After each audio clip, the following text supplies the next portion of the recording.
Whichever logo this filter lands on, I'm gonna give it a Wingding redesign. Okay, what are we gonna get? Oreo. Okay, let's go. Okay, the Oreo logo does have a lot of tiny little details like bevel and emboss and a bunch of different elements. So the very first step is just gonna be to type out Oreo in Wingdings, all caps.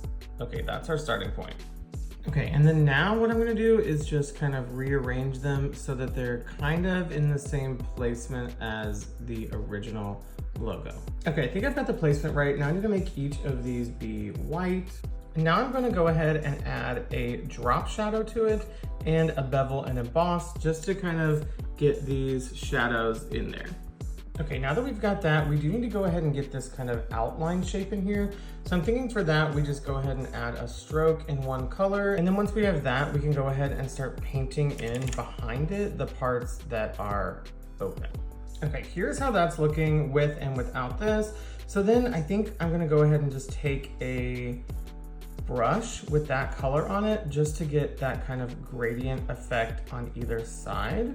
And I'm also gonna add in some tiny subtle highlights just to match what they have on theirs. Okay, I think I finally have that how I'm liking it. Now I'm gonna add a stroke one more time so that we can get this outermost rim here.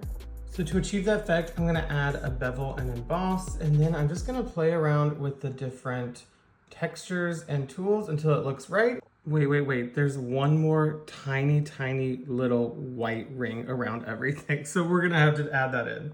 It's very hard to tell, but I did add one on there. Now we're gonna have to play with that bevel and emboss. So I'm gonna do that off camera, and here is the final result. Obviously, the Wingding redesigns never look as good as the original, but I am proud of myself for getting all the little details with the gradients and the shadows, bevel and emboss, and I think it looks better than most of the Wingding redesigns I do. Let me know what you think about this one in the comments.